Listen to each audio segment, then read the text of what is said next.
हरे राम राम राम हरे हरे, हरे कृष्णा कृष्णा कृष्णा हरे हरे, हरे राम राम राम हरे हरे।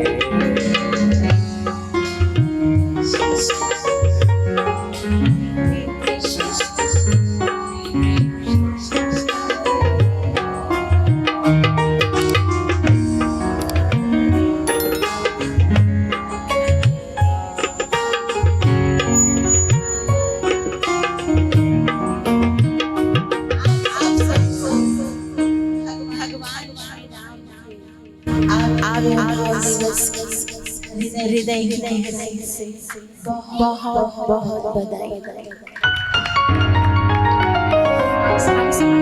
बहुत बड़ा शुभ कि भगवान ने आज का दिन चयन किया है यहाँ भौतिक जगत में आकर हम जैसे पतितों का उद्धार करने के लिए। तो भगवान का स्वागत। हरे कृष्णा कृष्ण कृष्ण हरे राम राम राम, हरे कृष्णा कृष्ण कृष्ण हरे हरे।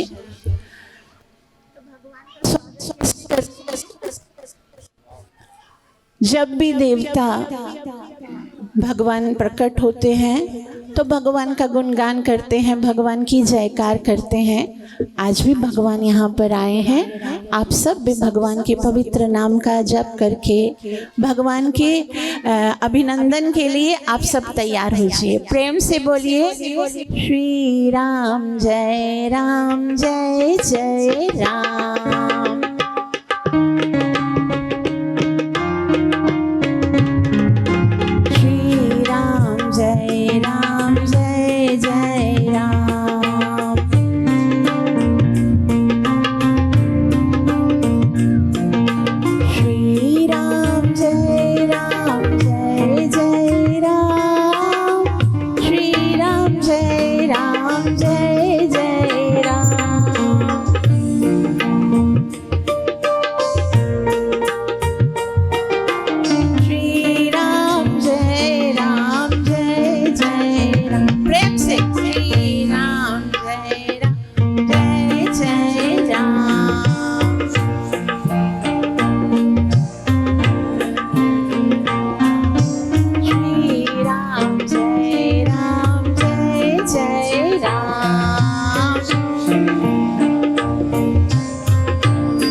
दशरथ राज दुलारे राम।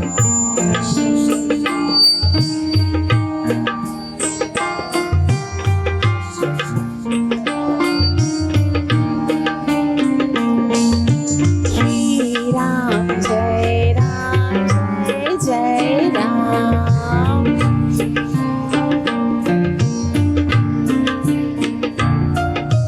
श्री राम जय जय राम। श्री राम जय जय राम।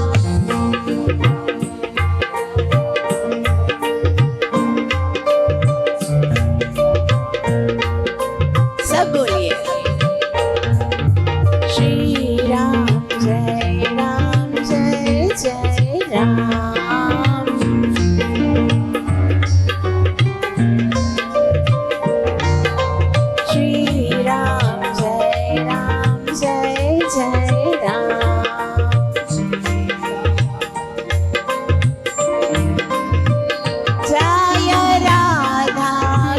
बिहारी राधा कुंज बिहारी राधे।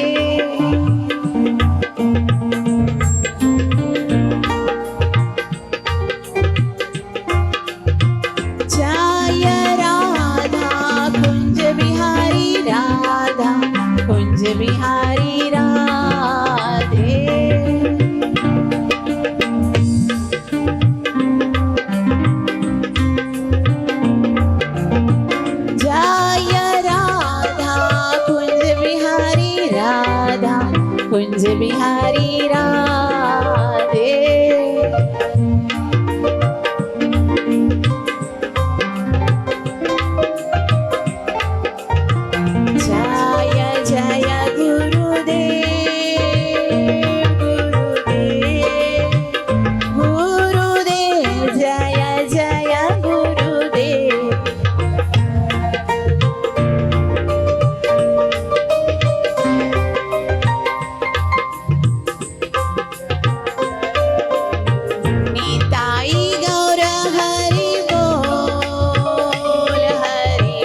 रामचंद्र भगवान की, पवन सुत हनुमान की, श्री श्री राधा कुंज बिहारी भगवान की, श्री स्वामी नारायण की। आए हुए समस्त भक्तों का, माताओं का श्री स्वामी नारायण ट्रस्ट की ओर से, राधा कुंज बिहारी के बिहाफ से हम सब हृदय की गहराई से हार्दिक स्वागत करते हैं। आज हम भगवान के परम पवित्र आविर्भाव दिवस को यहाँ पर मनाने के लिए एकत्रित हुए हैं। भगवत कथा में प्रवेश करने से पहले गुरु और गौरंग से कृपा की याचना करते हुए मंगलाचरण करेंगे, ताकि हम जो कुछ श्रवण करने वाले हैं उसका हमें पूरा लाभ प्राप्त हो सके, जो कि है कृष्ण चरणों में प्रेम की प्राप्ति। सब प्रेम से ध्यान से भगवान का ध्यान कीजिए और मंगलाचरण करने का प्रयास कीजिए। लोकाभिरामं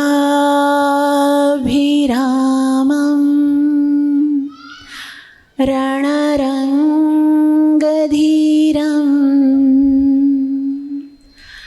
राजीवनेत्रं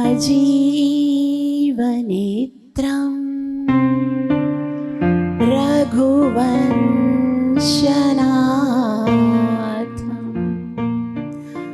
कारुण्यरूपं करुणाकरन्तं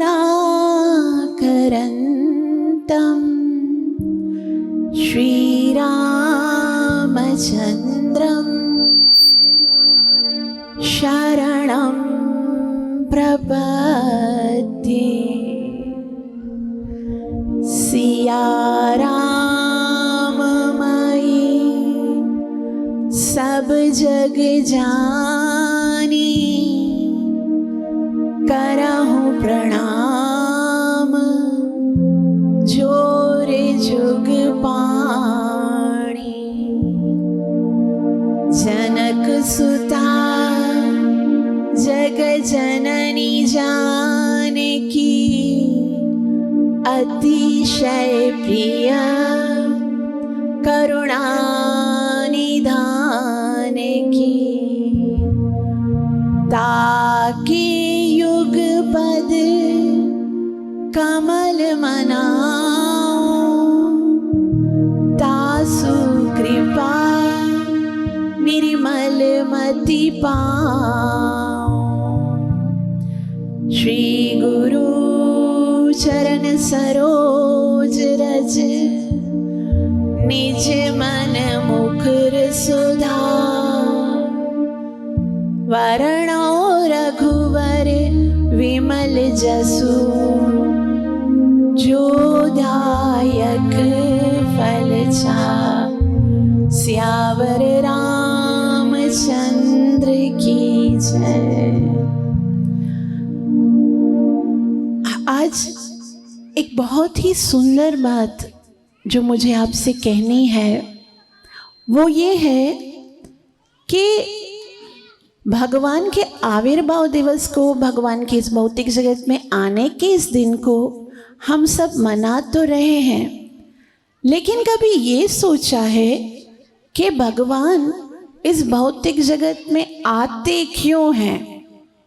क्या भगवान अपने सारे कार्य वो आध्यात्मिक जगत में बैठकर नहीं कर सकते? जो लिख लिया भगवान ने 4.7 में, भगवान भगवत गीता में बताते हैं, परित्राणाय साधूनाम विनाशाय च दुष्कृताम। वो भगवान जो एक वायरस को भेजकर करोड़ों लोगों को नाश कर सकते हैं, क्या एक रावण, एक कंस को मारने के लिए आना पड़ेगा उनको? आखिर तो ऐसा क्या है कि भगवान को ये भौतिक जगत में आना पड़ा? इतना तो हम सब जानते हैं कि ये संसार भगवान के रहने के लायक नहीं है ना? फिर भी भगवान आते हैं। भगवान कहते हैं मैं आता हूँ युगे युगे, हर युग में आता हूँ, और एक युग में ना जाने कितनी बार आ जाते हैं, है ना? तो कारण क्या है? सबको एक बात ध्यान से सुननी है और अपने हृदय पे हाथ रख के बोलिए कि भगवान आए हैं तो सिर्फ मेरे लिए। भगवान आते हैं सिर्फ मेरे लिए, क्योंकि मुझसे प्यार करते हैं।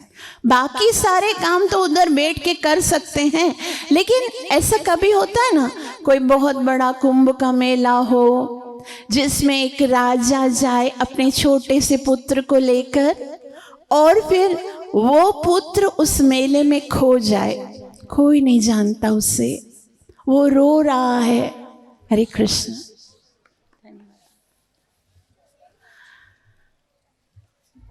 तो वो रो रहा है, हर जगह से दुख मिल रहा है, परेशानी मिल रही है उसको, इतनी सारी परेशानियां, जो मिलता है उसे शोषण करना चाहता है, उसे ठगना चाहता है, उसे दुखी करना चाहता है।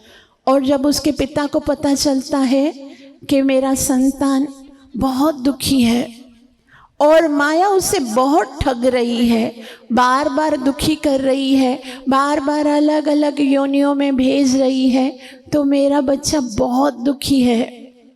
वो पहले तो आदेश भेजता है कि आ जाओ, मैं तुम्हारे सारे पापों को नाश कर दूंगा, मैं तुम मेरी शरण में आ जाओ। जैसे बाप भी एक है ना इश्तिहार देते हैं कि बाबा तुम्हारी सारी गलतियां माफ कर दूंगा, तुम आ जाओ खाली। लेकिन जब भगवान देखते हैं कि वो भूल गया है मुझे, उसे याद नहीं आ रहा है मेरे साथ अपना संबंध, तो भगवान इस भौतिक जगत में आते हैं, अपने उस खोए हुए बच्चे को, अपने उस खोए दुखी संतान को पुनः अपने घर ले जाने के लिए आते हैं। क्योंकि कुछ भी मिल जाएगा ना भौतिक जगत में, तो हमें आनंद नहीं आएगा जब तक हम अपने भगवान से पुनः वापस नहीं मिलेंगे। तो भगवान आते हैं, विभिन्न अपनी लीलाएं करते हैं, और भगवान कहते हैं मेरी सारी दिव्य लीलाएं भी इसीलिए हैं, तुम उसको सुनो। एवं यो वेत्ति तत्वतः त्यक्त्वा देहं पुनर्जन्म नैति मामेति सोऽर्जुन। मैं चाहता हूं कि मैं आऊं, बार बार आऊं, मैं ऐसी सुंदर मनोहर लीलाएं करूं जिसको सुनकर मेरा बच्चा मेरे लिए तड़प उठे, मैं उसको याद आ जाऊं और वो पुनः मेरे पास आ जाए। तो एक बात याद रखिए, ये सब तो कहने की बात है, परित्राणाय साधूनाम विनाशाय दुष्कृताम, आए हैं सिर्फ मुझे ले जाने के लिए। आप सब अपने अपने हृदय पर हाथ रखकर बोलो कि मैं भगवान के बगैर कितना दुखी हूँ, वो भगवान देख नहीं पाते। तो भगवान आए हमें ले जाने के लिए, लेकिन कैसे लेके जाएं? भगवान बोलते हैं जब तक तुम्हारे पास भक्ति नहीं होगी ना, तो तुम मेरे पास नहीं आ सकते। अभी भक्ति, जो भगवान के प्रति जो प्रेम है, जो भगवान के लिए हृदय में तड़प है, जो भक्ति है, वो तो हमने प्रेम को अलग ही रूप दे दिया, संसार में उस प्रेम को बांट दिया, भगवान के लिए बचाया ही नहीं। तो अब भगवान ने सोचा कि इसको मैं तो लेने आ गया, लेकिन इसके पास तो भक्ति नहीं है, तो कैसे चलेगा? तो फिर क्या करते हैं भगवान, हमारे पास गुरु भेजते हैं और बोलते हैं ढूंढो अपनी भक्ति को, लेके आओ। जब तक तुम्हारे पास भक्ति नहीं होगी, भगवान बोलते हैं भक्त्या माम अभिजानन्ति, भक्त्या त्वनन्यया शक्य अहमेव विदुर्जुन। खाली भक्ति चाहिए, तुम भक्ति के साथ आओगे तो ही मैं तुम्हें प्रवेश दूंगा, वरना तो नो एंट्री। तो वही हुआ था जब भक्ति क्या है, सीता मैया, ठीक है, सीता मैया कहाँ थी? अशोक वाटिका में। तो भगवान ने किसको भेजा? भगवान ने सारे वानरों को भेजा। सारे वानर गए थे, खाली हनुमान जी थोड़ी गए थे, सारे वानरों को भेजा। कोई उत्तर की तरफ गया, कोई पूरब की तरफ गया, कोई दक्षिण की तरफ गया, कोई किधर गया, सब गए हैं। मतलब हम सब आए हैं उधर से आए भगवान की तरफ। भगवान ने कहा भक्ति को ढूंढोगे ना तो ही तुम मेरे पास आ सकते हो। तो हम सबको यहाँ पर क्या करनी है, किसकी खोज करनी है? हमारी है भक्ति। प्रेम, कृष्ण प्रेम सिद्ध है हमारा। हमारा अगर कुछ है इस भौतिक जगत में, हम अगर कुछ लेकर आए हैं, जिस किसी वस्तु पर हमारा अधिकार है, वो सिर्फ और सिर्फ कृष्ण प्रेम है, बाकी कुछ नहीं हमारा। और नित्य सिद्ध है, वो हमारे अधिकार में है, हमारी पूंजी है, उसी को हम खो चुके। तो भगवान कहते बाबा इसको पहले ढूंढना पड़ेगा। अब क्या हुआ, सारे वानरों को भेजा, मतलब हम सब भी वानर जैसे ना भेज दिया सबको। ढूंढ रहे, कोई इधर ढूंढ रहा है, कोई उधर ढूंढ रहा है, कोई उधर ढूंढ रहा है, गलत गलत जगहों पे। हनुमान जी जिस तरफ जा रहे हैं, वो जो जगह है दक्षिण भारत की तरफ, हनुमान जी अपनी सेना, उस सेना में बहुत अच्छे अच्छे बड़े बड़े योद्धा हैं। अंगद जी हैं, जामवत जी हैं, सुग्रीव जी हैं, और वो जा रहे हैं सीता मैया की खोज में। अब सीता मैया की खोज के लिए जाते हैं तो आगे बढ़ते बढ़ते वो देखते हैं एक बहुत बड़ा समुद्र है। उस समुद्र को देखकर ही सब भयभीत हो जाते हैं, बोले भाई ये तो पार करना ही मुश्किल है, हम तो इस समुद्र को पार कर ही नहीं पाएंगे। सब पहले जामवंत जी को देखते हैं, आप कर लोगे? जामवंत जी बोलते मेरे पास बहुत ज्यादा शक्ति थी, पहले जब भगवान का वामन अवतार हुआ था मैंने तो उनकी 4 परिक्रमा कर दी थी, लेकिन अब ऐसा है कि मैं बहुत बूढ़ा हो गया हूँ, अब नहीं कर सकता। तो फिर अंगद की ओर देखते हैं कि आप कर लोगे? तो अंगद बोल रहा है कि मेरे पास शक्ति तो है, मुझे इतना तो पूरा कॉन्फिडेंस है कि मैं उस तरफ जा सकूंगा, लेकिन वापस से आऊंगा उसकी कोई गारंटी नहीं है। तो सब सोच रहे हैं कि आखिर कौन जाएगा भक्ति को ढूंढने के लिए। देखो वैसे भक्ति के रास्ते की पहली दीवार ये बहुत बड़ा समुद्र है। क्या समुद्र है? ये लगता है कि ये 4 नियम पालन करना, ये 16 माला जप करना, ये मंगल आरती करना, ये संध्या आरती करना, ये श्रृंगार करना, ये भोग लगाना, ये हमारे बस की बात नहीं है भाई, ये हम नहीं कर पाएंगे। तो देखते ही दूसरों को देखते भाई भक्ति तो हमारे बस की बात नहीं है, हम शायद नहीं कर पाएंगे। तो ये समुद्र को देखकर सब भयभीत हो गए। लेकिन हनुमान जी साइड में एक जगह पर शांत होके बैठे हुए थे। तो हनुमान जी जो है उनको कहने लगे जामवत जी कि हे पवनसुत, तुम्हारी गति तो बहुत तीव्र है, तुम तो कुछ भी कर सकते हो, तुम्हारे लिए समुद्र क्या है, साक्षात बुद्धि और ज्ञान के निदान हो, आप ही ये कार्य कर सकते हो, आप भक्ति को लेकर आ सकते हो। आप जामवंत जी महाराज ने अनेकों शब्द में, अनेकों वाक्यों में हनुमान जी को याद कराया कि तुम्हारे अंदर कितनी शक्ति है, तुम कर सकते हो। और इस तरह से ये याद कौन कराता है? हमको लगता है कि भक्ति करना कठिन है, हम नहीं कर पाएंगे, लेकिन जो हमारे शिक्षा गुरु हैं, जो हमारे गाइड्स हैं, जो हमारे काउंसलर्स हैं, वो हमें याद कराते, अरे कुछ नहीं, यूं हो जाएगा, ये भक्ति करना थोड़ी ना मुश्किल होता है, इतना सरल है, आप करोगे उसमें बहुत ज़्यादा आनंद आएगा, बहुत जल्दी से हो जाती, 16 माला 1.5 घंटे में। तो ऐसा ऐसा करके सब हमें प्रेम से बताते हैं। और उसी तरह से यहाँ पर जो जाम्बवत जी हैं वो गुरु की भूमिका निभाते हैं और कहते हैं आप भूल गए हनुमान जी, जब आप छोटे थे तो क्या किया था? हनुमान जी को तो कुछ याद ही नहीं है वो। और फिर हनुमान जी को वो याद कराते हैं कि तुम्हारी शक्ति कितनी है।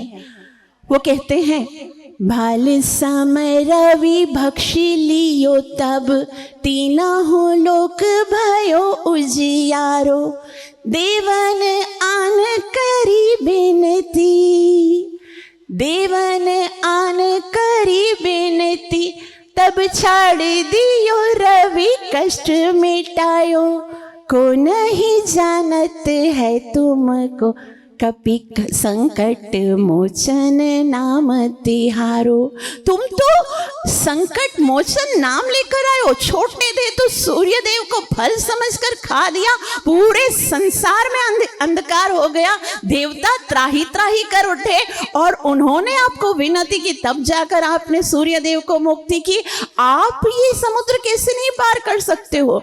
आपके अंदर तो कितने सारे गुण हैं, आपको पता है आप हो कौन?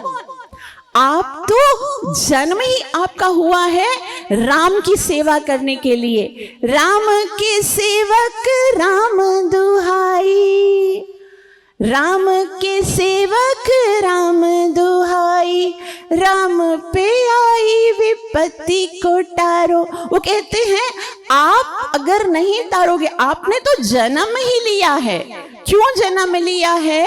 सिर्फ और सिर्फ राम के कार्य करने के लिए। और वो कहते हैं कि आपने ये जो शरीर धारण किया है ना, वो केवल राम कार्य करने के लिए। राम कार्य लगी तब अवतारा, केवल राम का कार्य करने के लिए तो आपका अवतार हुआ है। और आप ही नहीं करोगे तो कौन करेगा? जब जामवंत जी ने और समस्त वानरों ने इतना इनकरेज किया तो इससे हनुमान जी को अति प्रेरणा मिली और बोला हाँ मैं ये जरूर कर लूँगा। तो इस तरह से हमारे भी जो सीनियर भक्त हैं, जो हमें जो इनकरेज करता है, अरे ये तो कर लोगे, आपके लिए थोड़ी ना मुश्किल है, इतना सरल है भक्ति करना, आप कर लोगे। तो ऐसे करते करते करते हनुमान जी जो हैं उन्होंने ये ठान लिया कि हाँ मैं सीता मैया को लेकर आऊँगा। तो भक्ति मार्ग में आपकी पहली रुकावट होती है साक्षात भक्ति ही को देखकर। ये भक्ति समुद्र जैसी लगती है, लेकिन फिर जब कोई हमको इस रास्ते पर थोड़ा पुशअप करता है, फिर क्या होता है? फिर सारी प्रकृति हमारा साथ देने लगती है। उसके बाद क्या हुआ?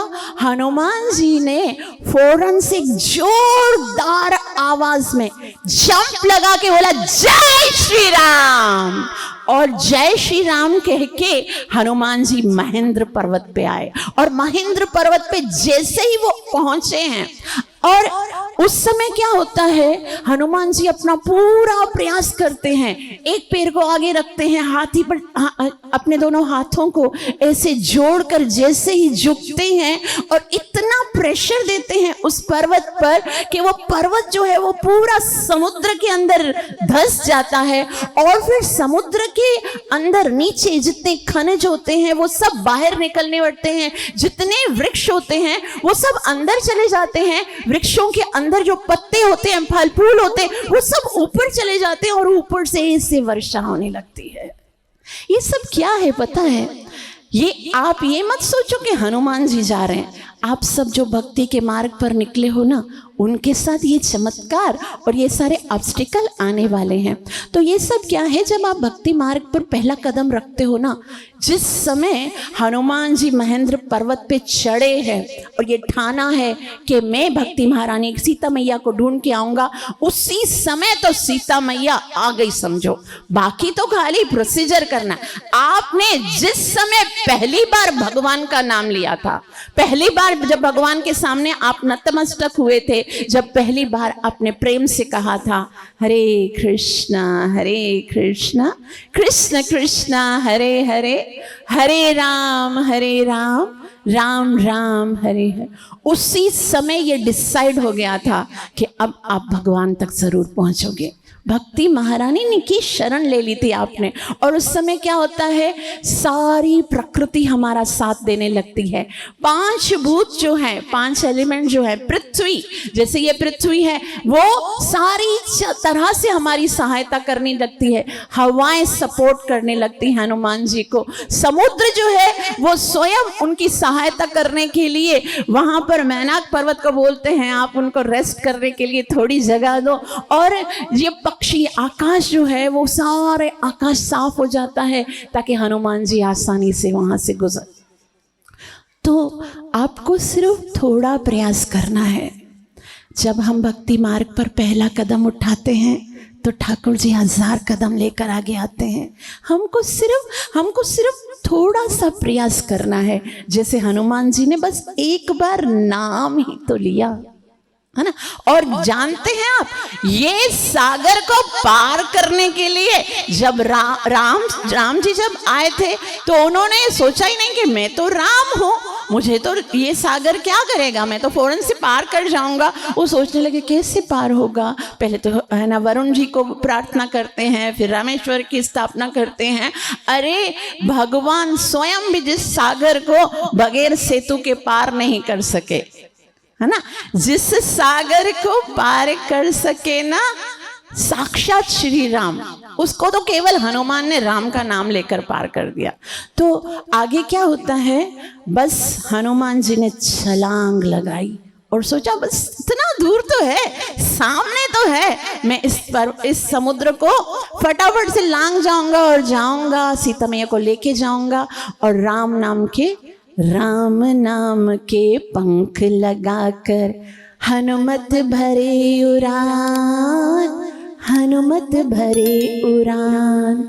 आगे जाते हैं तो जैसे समुद्र जी को लगता है कि अब हनुमान जी जा रहे हैं, तो समुद्र जी मैनाक पर्वत को बोलते हैं थोड़ी देर के लिए इसको रेस्ट करने के लिए बोलो। तो मैनाक पर्वत जो है ना वो ऊपर निकलता है, जल समुद्र के अंदर से ऊपर निकलता है।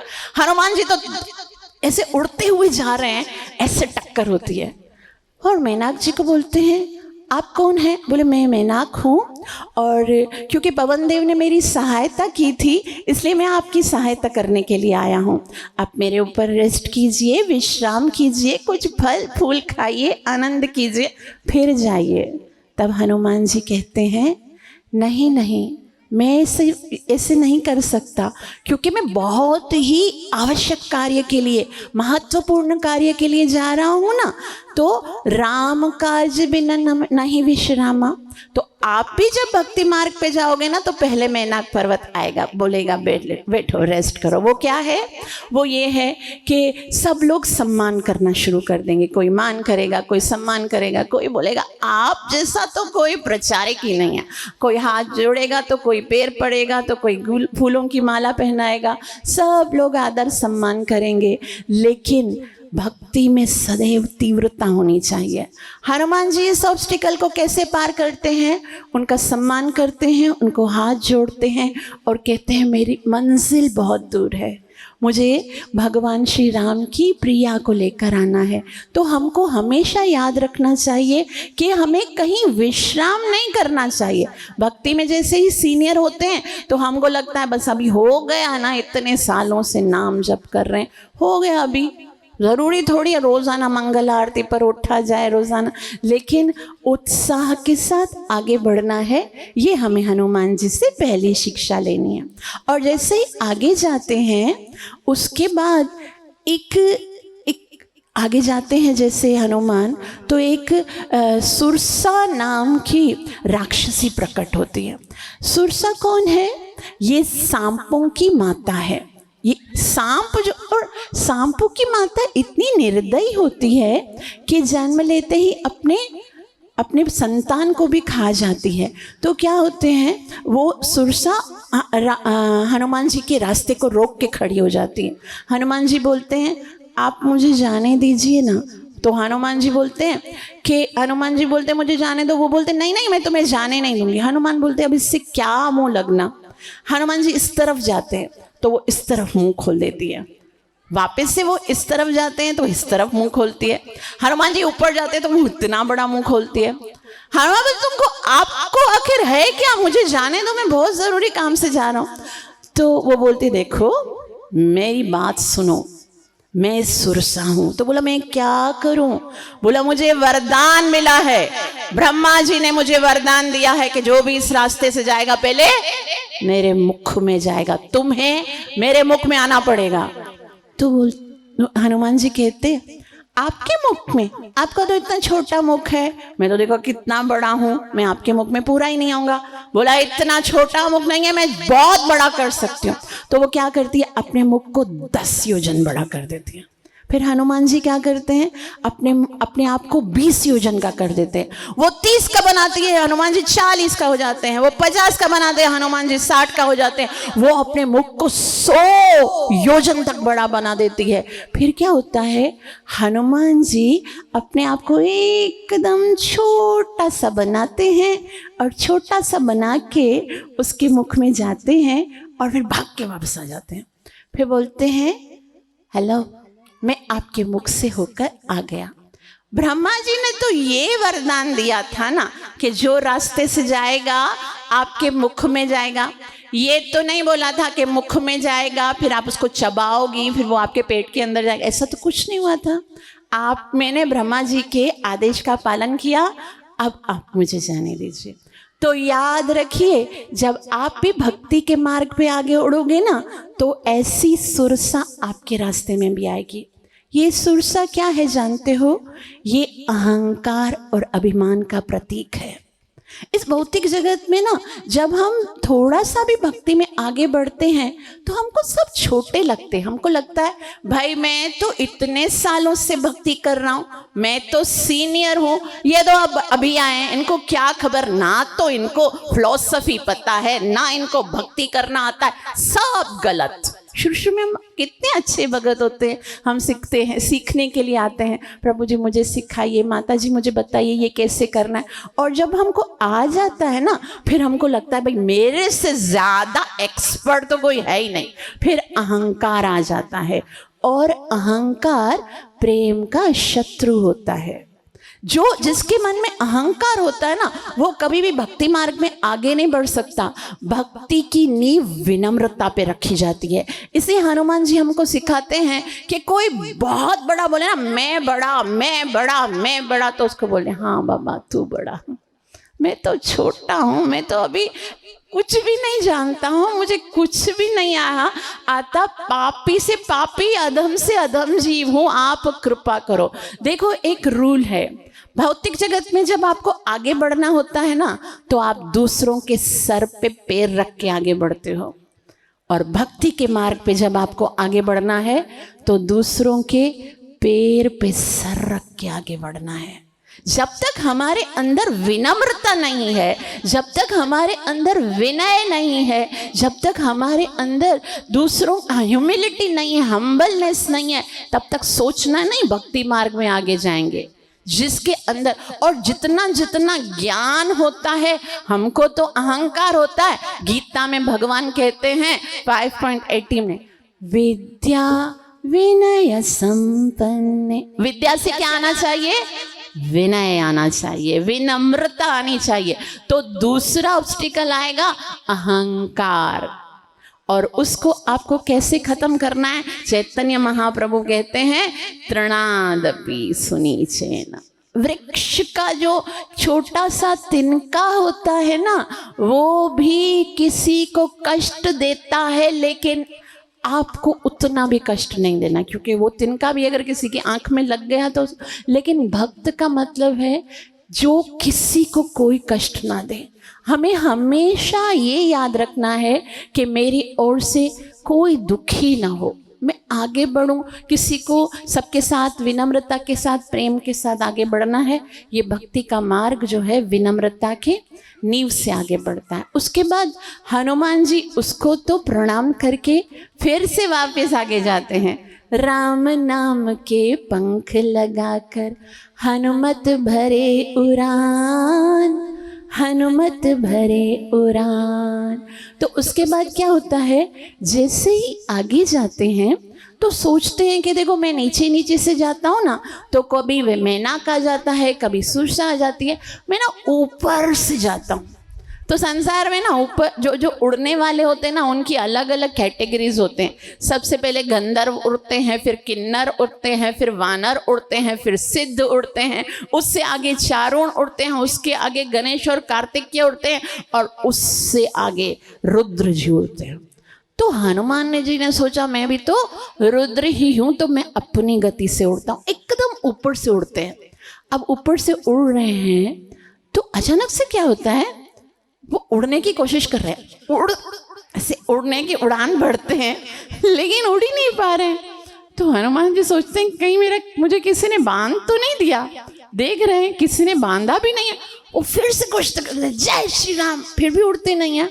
फिर क्या होता है कि उस समय एक राक्षसी होती है जिसका नाम है सिंहिका। उसके अंदर क्या क्वालिटी होती है, वो नीचे से ऐसे जो भी परिंदे उड़ रहे होते हैं ना पक्षी, उनकी परछाई को ऐसे पकड़ती है और परछाई को पकड़ती है तो वो वहाँ पर वो भी पकड़ में आ जाता है। और फिर क्या होता है, उसको नीचे धीरे धीरे धीरे लेकर आती है और फिर उसको खा जाती है। तो उसी तरह से वो समझ रही कोई पक्षी बड़ा सा उड़ रहा है और हनुमान जी सोच रहे हैं क्या ये, मैं उड़ नहीं पा रहा हूँ। तो हनुमान जी आगे जा रहे हैं, वो उसको पकड़ के नीचे लेके आती है और हनुमान जी क्या करते हैं, उसके मुख के अंदर जाते हैं, अंदर जाके उसके हृदय के अंदर प्रवेश करते हैं और हृदय के अंदर जाकर क्या करते हैं, उसका दिल निकालते हैं, उसको ऐसे खिंच के पूरा दिल उसका तोड़ते हैं, फिर उसका खोपड़ी निकाल के उसके ऊपर अंदर से निकलते हैं। तो ये राक्षसी कौन सी है जानते हो? ये सिंहिका जो है वो है ईर्ष्या, दूसरों के अंदर फॉल्ट फाइंडिंग की जो प्रवृत्ति होती है। देखो भक्ति में जब हम आगे आते हैं ना, पहले हमको बोलते हैं अच्छा है, सब भक्ति करते हैं ना तो सब बोलते हैं अच्छा है, और फिर जब हम ऊपर उड़ने लगते हैं ना, फिर सब लोग क्या करते हैं, फॉल्ट फाइंडिंग, हमारी परछाई को पकड़ते हैं जहाँ से ब्लैक दिखता है ना। जब आप आगे जाते हो ना, फिर आप वो बोलेंगे, जो आज भी देखो आप, जो भक्त आगे बढ़ रहा होगा ना, भक्ति में आगे बढ़ रहा होगा, और हम इधर बैठ के चार भक्त बोलेंगे ये भक्त कितना अच्छा है, अगर कोई गलती से उसकी अच्छाई भी बोल दे, फिर इधर चार जो दूसरे बोले अच्छा है, इसकी असलियत मैं बताता हूँ उनको। सारे अंदर के जो उल्टे सीधे, चाहे सही हो चाहे गलत हो, उसकी सारी बुराइयां ये ऐसे करता है, भगतों के ऐसे करता है, भक्तों को ये शोभा देता है। और ये है ईर्ष्या की प्रवृत्ति, ये है एनवियस। और ये एनवी का मतलब क्या होता है, एन मतलब नो, वी मतलब वैकेंसी। जिसके अंदर ईर्ष्या होती है ना, वो कभी भगवान के धाम में नहीं जा सकता। ये जो निंदा करने की, ईर्ष्या के बाद जो निंदा निकलती है ना, इसका मतलब होता है ये एक ऐसा खतरनाक हाथी होता है जो हमारे भक्ति के सारे पौधों को नष्ट कर देता है। हम थोड़ी थोड़ी तो भक्ति करते हैं, कभी नाम जप कर लिया, कभी प्रणाम कर दिया, कभी प्रसाद ऑफर कर दिया, कभी थोड़ा सा दान दे दिया। ये छोटे छोटे जो भक्ति के पौधे हैं ना, वो दूसरों की निंदा करके सारे खत्म हो जाते हैं।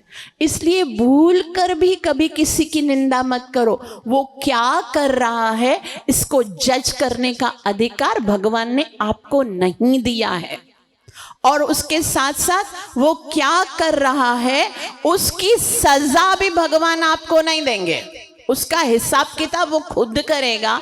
इसलिए अपनी भक्ति को नष्ट मत कीजिए, क्योंकि जब हम किसी से ईर्ष्या करते हैं, जब हम किसी को निंदा करते हैं, तो हमने इतनी मुश्किल से जो भक्ति की होती है वो सारी समाप्त हो जाती है। तो भक्ति के मार्ग पे पहले सब अच्छे लगते हैं, लेकिन जब हम आगे उड़ते हैं तो हम दूसरों के बारे में फॉल्ट फाइंडिंग शुरू कर देते हैं, वो हमारे बारे में। इसलिए हम बस आगे बढ़ ही नहीं पाते, अनर्थ निवृत्ति होती नहीं है। तो हमें यहाँ से सीखना है कि हमको हमेशा दूसरों को सम्मान देना है। महाप्रभु कहते हैं अमानी न मान देना, स्वयं के लिए मान की कभी कोई इच्छा नहीं करनी है, और दूसरों सब लोगों को सम्मान दो।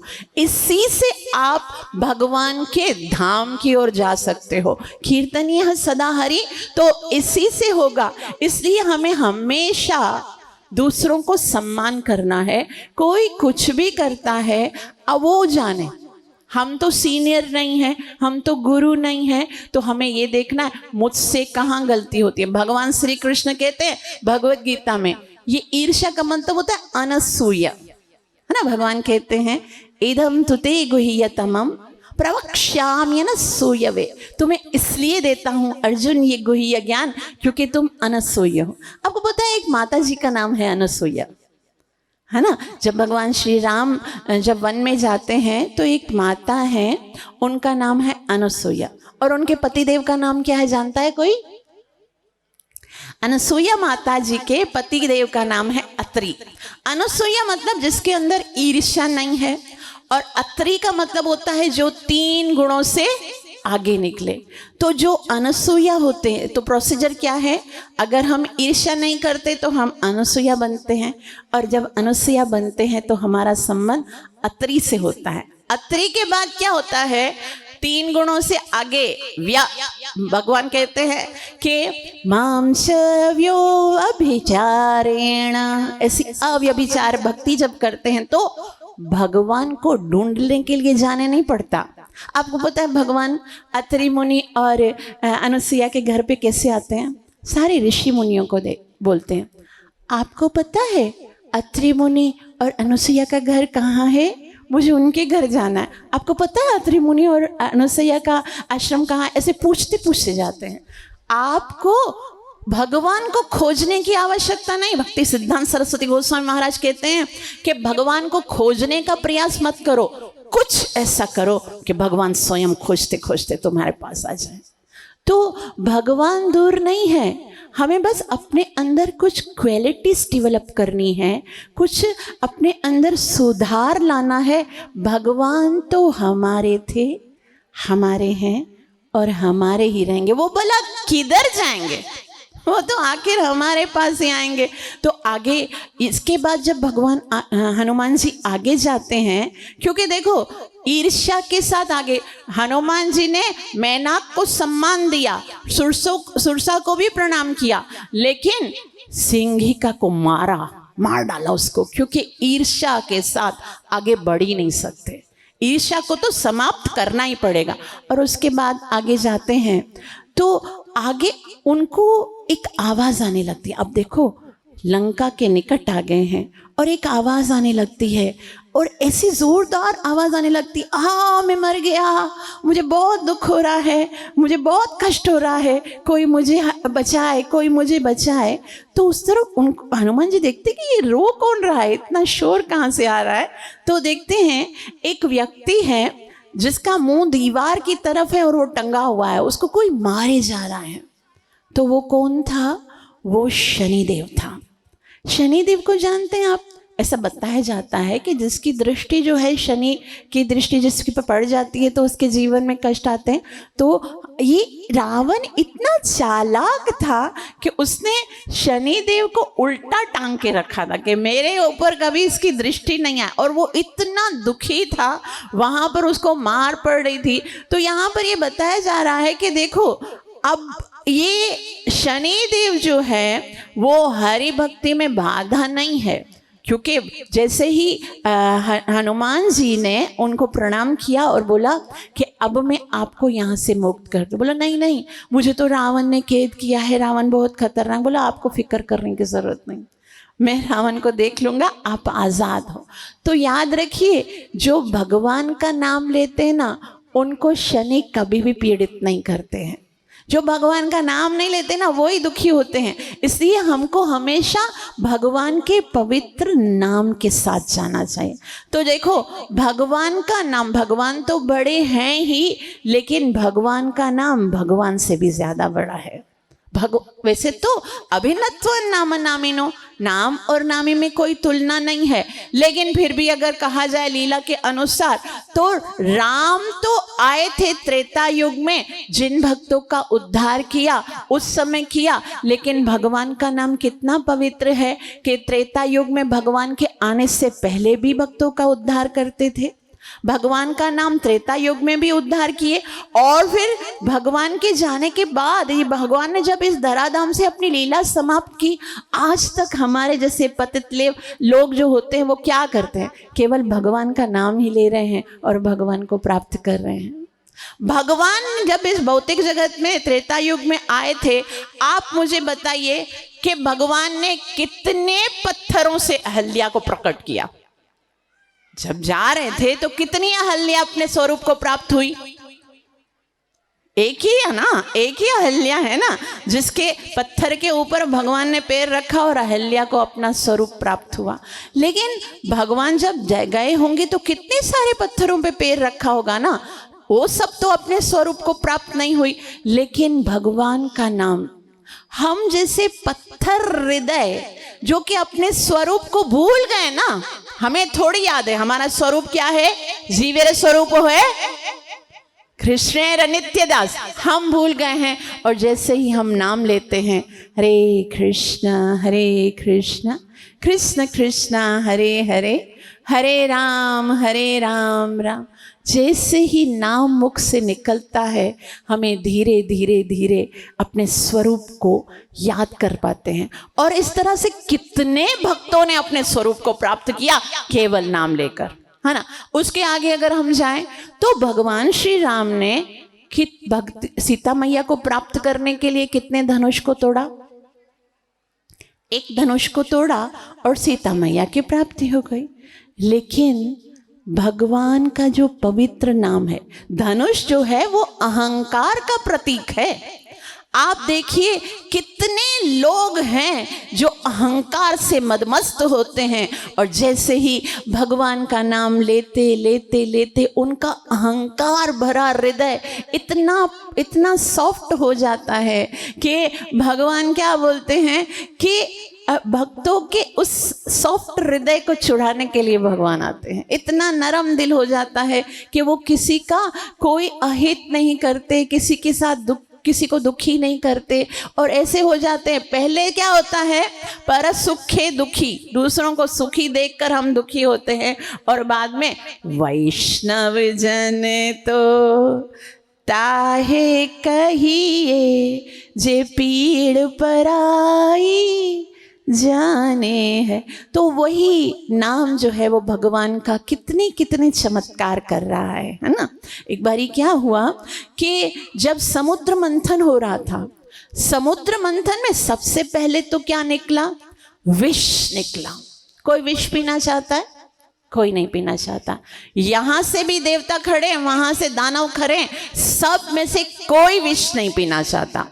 लेकिन निकला तो है ना, उसको किसी न किसी तरह से ठिकाने तो लगाना ही है ना। कोई नहीं, विष पीना तो दूर की बात है, उस विष में से जो सुगंध भी निकल रही थी ना, उसको भी देख के सब मर रहे थे। उस सुगंध से भी उसको भी कोई सहन नहीं कर पा रहा था। तो वो विष लेकर कहाँ चले गए? वो विष लेकर गए किसके पास? महादेव के पास। अच्छा, महादेव के पास गए। महादेव के पास ऐसा क्या था कि दूसरे देव देवता जो हैं वो विष को नहीं पी सकते थे, लेकिन महादेव के अंदर ऐसा क्या उन्होंने कर दिया कि वो इस विष को सहन कर पाए? तो वो महादेव ने क्या किया, जैसे ही उस विष का पान किया तो विष को अंदर नहीं लेके गए, है ना, अंदर नहीं लेके गए, और ना ही उसको बाहर। जैसे बहुत कड़वा था, आप बहुत गंदी चीज खाते हो तो अंदर नहीं जाती है तो क्या होती है, वोमिट होके बाहर निकल जाती है, लेकिन बाहर भी नहीं निकला। विष तो आना ही है इस भौतिक जगत में। यहाँ से निंदा का विष आता है, वहाँ से अपमान का दुख आता है, वहाँ से दुख दूसरे अलग अलग आदि दैविक आदि भौतिक आध्यात्मिक अलग अलग विष तो आते ही हैं। लेकिन हमें महादेव का फॉर्मूला अपनाना पड़ेगा ना, जिससे वो विष जो है वो हम उसको सहन कर पाए। वो क्या है? देखो, हमारी आदत क्या होती है, विष जब निंदा की सुनते हैं, निंदा का विष होता है, अपमान का, तो अंदर जाके उसको दिल में रखने लगते हैं। लेकिन महादेव ने ऐसा नहीं किया, बोला अंदर नहीं जाना चाहिए, क्योंकि अंदर कौन रहता है? अंदर भगवान कहते हैं कि सर्वस्य चाहम हृदि सन्निविष्टो, मैं बैठा हूं। कृष्ण कहते अंदर मैं बैठा हूं। आप कभी कृष्ण के ऊपर गंदी चीज डालोगे तो विष, जो गंदी बात होती है, निंदा होती है, अपमान होता है, ईर्ष्या होता है, वो कभी भी दिल में मत लेके जाओ। और उसको बाहर नहीं निकालना, मतलब उसने बोला तो मैं उसको बता दूं, उसको बता दूं, उसको बता दूं, नहीं। महादेव से सीखना चाहिए कि उसको राह पर रखना है, बस ऐसी गुफा में कैद कर देना है, ना अंदर ना निगलो है ना उगलो है। तो फिर कैसे ऐसी प्रवृत्ति आएगी? तो महादेव से गौरी जी पूछती हैं कि आपने ऐसी शक्ति कैसे प्राप्त कर दी महादेव कि आपने इतना भयंकर विष? तो महादेव बोलते हैं कि देखो पार्वती, मैं एक काम सदा करता हूँ। क्या करता हूँ? महादेव क्या करते हैं? राम राम राम राम राम राम राम राम। महादेव हर सांस से राम का नाम लेते हैं। अब यहाँ से राम राम राम निकल रहा है और वहां से क्या आता है? विष आ रहा है। यहां से राम आ रहा है, यहां से क्या आ रहा है? विष आ रहा है। और जब विष और राम जब आपस में मिलते हैं तो विष प्लस राम इज इक्वल टू विश्राम। तो याद रखिए, विष तो सबको पीना है। इस भौतिक जगत में आए हैं, भगवान बोलते हैं अनित्यम असुखम लोकम। इस संसार में कोई सुख नहीं है, अनित्य है। तो क्या करना है? एदम प्राप्य भजस्व नामम। अब आपको क्या करना? आ तो गए हो, बाई मिस्टेक आ गए, अपने काले करतूत की वजह से आ गए, अपने कर्मों की आ गए, लेकिन अब क्या करना है? भजस्व माम, मेरे नाम का जप करो। हरे कृष्णा कृष्ण कृष्ण हरे हरे, हरे राम राम राम हरे हरे। तो इस तरह से भगवान का नाम लेते लेते लेते लेते लेते हनुमान जी लंका पहुंच जाते हैं। अब जैसे ही लंका में पहुंचते हैं तो देखते हैं एक बहुत बड़ी सी राक्षसी हाथ में गदा लेकर बाहर खड़ी है। अभी हनुमान ने बोला ये तो मुझे अंदर जाने नहीं देगी, बस देखे नहीं खाली मुझे, मैं ऐसे साइड से निकल जाता हूँ। तो हनुमान जी ऐसे छोटा सा मच्छर जितना छोटा सा रूप धारण करके उधर से जा रहा है, लेकिन इतनी तेज नजर थी उसकी, वो लंकिनी थी और इतनी तेज शार्प नजर थी वो। उसने बोला, ए चोर, किधर जा रहे हो? तभी उसने बोला, मैं चोर? हनुमान जी बोले, मैं चोर या तुम्हारा राजा चोर? अरे मैं तो श्री राम का सेवक हूं, मैं तो अपनी सीता मैया को खोजने आया हूं। चोर तो तुम्हारा रावण है, जो मेरे प्रभु श्री राम के ना होने के टाइम पर और अपना सीता मैया को चोरी करके आ गया। चोर तो वो है ना, मैं थोड़ी ना चोर हूं। तो उसने बोला, ए मच्छर, खबरदार जो आगे जाने की कोशिश की तो हनुमान जी ने बोला, ये तो सुधरने वाली नहीं है। और जोर से, इतना जोर से एक मुक्का उसके मुख पे मारते हैं हनुमान जी और उसकी बत्ती से टूट जाती है। और फिर वो जोर जोर से चिल्लाने लगती है, मार दिया मार दिया, अब तो लंका का सर्वनाश अवश्य होगा। तो सबने बोला, इतने से में ये कैसे बोलती है? तो बोला, मुझे ब्रह्मा जी ने ये पहले से ही बता दिया था कि यहाँ पर लंकिनी हूँ मैं, और मुझे सब याद आ गया है कि मैं यहाँ की नहीं हूँ, मैं सत्यलोक की सेविका हूँ। और ब्रह्मा जी ने मुझे ये सेवा दी थी कि तुम लंका में जाओ, मेरा कोई अपराध हो गया। और लंका में बोला, मुझे कब तक रहना पड़ेगा? बोला, एक वानर आएगा, और जब वानर के गुस्से से जब तुम्हें बहुत तकलीफ होगी तो समझना अब लंका का नाश होने वाला है। तो वो लंका का नाश होने ही वाला है, इसलिए अब मैं जा रही हूँ अपने सत्यलोक में जा रही हूँ। तो देखो ये क्या है, ये कौन सा ऑब्स्टिकल है, ये कौन सी रुकावट है? ये सब बाधाएं हैं, आपके जीवन में भी आएंगी, आपको इसी तरह से पार करनी है जैसे हनुमान जी ने पार की। तो ये कौन सी बाधा है कि देखो, आप भक्ति में जाओगे ना, आगे सब बोलेंगे आपको, पहले तो तुम बहुत अच्छे थे, है ना। वो बोलेगा 900 चूहे खाकर अब तुम हरे कृष्णा करने लगते हो। अभी तो तुम सब ये भी खाते थे वो भी खाते थे, अब तुम बोलते हो मैं थूम बसर भी नहीं खाता हूँ। तुम गलत हो, मतलब सामने वाले जो हैं वो आपको गलत बताने। और अगर आपको पता है, जब आप भक्ति नहीं करते हो ना, सब आपकी तारीफ करते हैं, सब आपको बोलते हैं हाँ सही है, नॉर्मल है, नॉर्मल है ना, मतलब आप हमारे जैसे हो, लेकिन जब आप माला करना शुरू कर देते हो, जब आप नाम जप करना शुरू कर देते हो, जब आप है ना मंगला संध्या करना शुरू कर देते हो, तो सब हमें गलत, हालांकि गलत वो हैं जो नहीं करते हैं, क्योंकि ये मनुष्य देह मिला ही इसलिए है कि हम इसमें भगवान की भक्ति करें और भगवान को प्राप्त करें। ये जो बाकी आहार निद्रा भई मैथुनम सामान्य एतत् पशु बिरनराना, ये तो है ही जानवरों के काम। अगर वही हमने मनुष्य जीवन में किए तो कौन सा बड़ा तीर गाड़ दिया।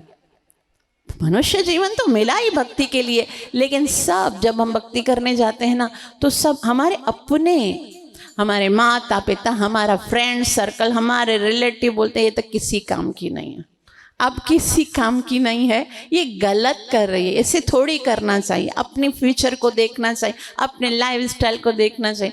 तो जोरदार एक दिन में बोलो कि पहले तो आदर से बोलना चाहिए, लेकिन ऐसा होने वाला नहीं है। हमें भक्ति में बहुत दृढ़ता से आगे बढ़ना है। बहुत सारे प्रॉब्लम्स आएंगे, बहुत सारी बाधाएं आएंगी, बहुत सारे ऑब्स्टिकल आएंगे, लेकिन बहुत ही तीव्रता के साथ और बहुत ही बुद्धिमान के साथ हमको उनको पार करना है। तभी हम भगवान की प्रिय भक्ति को अशोक वाटिका से उठाकर भगवान के चरणों तक पहुंचा सकेंगे। सियावर रामचंद्र भगवान की, सियावर रामचंद्र भगवान की, सियावर रामचंद्र भगवान की। आप सबका बहुत बहुत आभार जो इतना प्रेम से श्रवण किया। कृपया मुझे आशीर्वाद दीजिए कि मैं प्रेम के साथ हरि नाम का सुमिरन कर सकूं और अपनी सेवा और साधना से गुरु और कृष्ण को प्रसन्न कर सकूं। श्री श्री राधा कुंज बिहारी भगवान की, श्री स्वामी नारायण की, गौर प्रेमानंदी। Thank you so much. और स्वामी नारायण पूरे ट्रस्ट का, पूरे ऑर्गेनाइजेशन का बहुत बहुत आभार कि आप सबने मुझे ये इतना अच्छा सुंदर अवसर दिया। मैं सदैव आभारी रहूँगी। Thank you so much.